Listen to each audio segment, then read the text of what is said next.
A very good evening, friends. Today we will do the poem Animals. It's on page number 83. A very important poem uh, because of the demand raised by some of the students. So, before the third poem, we are taking its poem number, I tell you,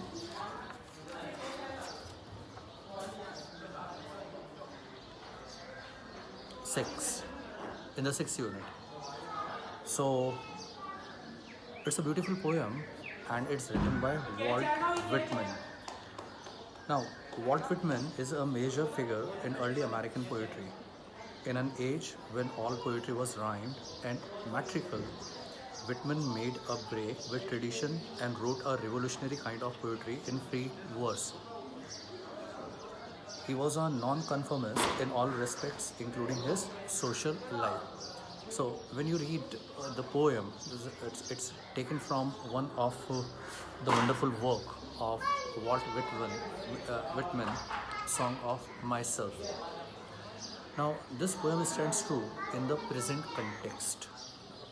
Writer, the narrator, the poet is very much dissatisfied uh, with the condition, the way we human beings are living.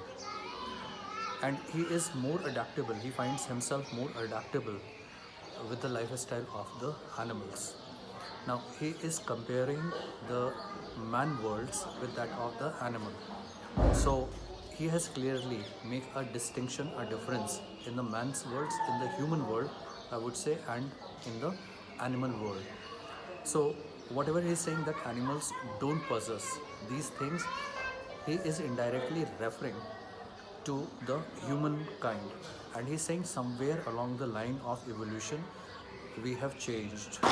We have changed from the real life to a more virtual life, to a more unreal life. So, how beautifully this writer, this poet, Walt Whitman, is describing his emotion of apathy towards his own species, that is human.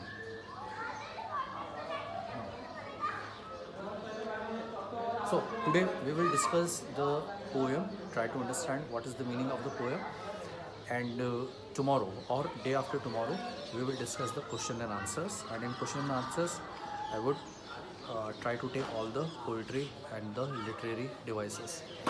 Now, I think I could turn and live with animals.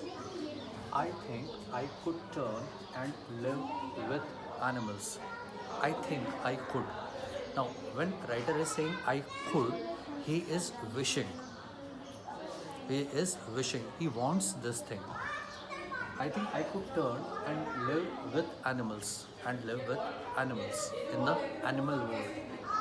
They are so placid and self-contained. You know what is placid? Placid is something that is very peaceful. When you see an animal, any animal, on the roads, you see cows, stray dogs, you see cats. When you see them doing nothing, how calm and how peaceful they sit. They do nothing, they just sit. They are comfortable, they are relaxed. They literally do nothing and they are very contented. They are self-contained, controlled in themselves. Now, how to understand this? We can understand this in terms of the ways we are living as a human species. We are not placid. When we think idle, are we happy? Are we peaceful? In fact, when we are doing nothing, we are not peaceful. We are not with ourselves. We can't live with ourselves much of the time. We need some escape, but animals don't. I stand and look at them long and long. I stand and look at them. He is wishing to live in the world of animal and is standing and long and long. Long and long means for very long. very inmost desire to live in animals, like the animals. They do not sweat and whine about their condition. Now, they do not sweat. You know what is the meaning of sweat? Pasina जिसको हम बोलते हैं. But here, you can say शिकायत करना. They do not sweat. They are not complaining. They never complain.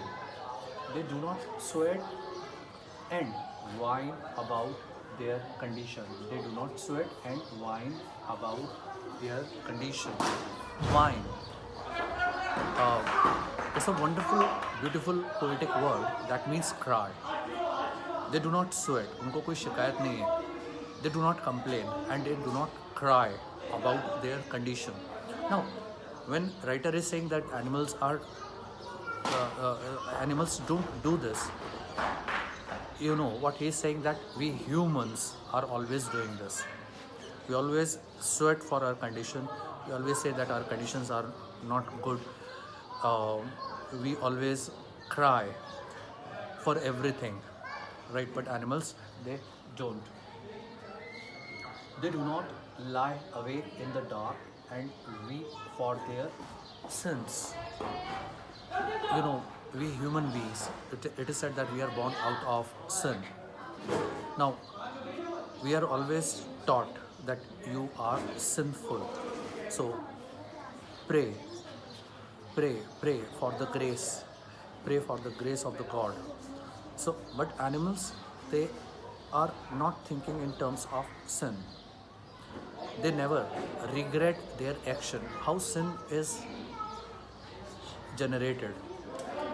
When you commit something and when somebody or the society or in the framework of social norms, if it is wrong, then it is sinful.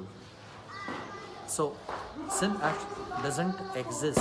Sin never exists in the life, in the natural life. Animals, they don't say that they commit sin, so they never regret for their action. But we human beings always think in terms of right and wrong actions. So they do not lie awake in the dark and weep for their sins. For the whole night we keep awake and just make the complaints. Then they do not make me sick discussing their duty to God. They do not make me sick discussing their duty to God. Now, if you ask me that do animals carry any faith? No, animals don't have any faith. They don't carry this burden of God. This burden of God is only carried by one single species, that is human.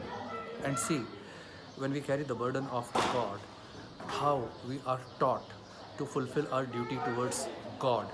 So, in every of the faith, it is said that there is some obligation, there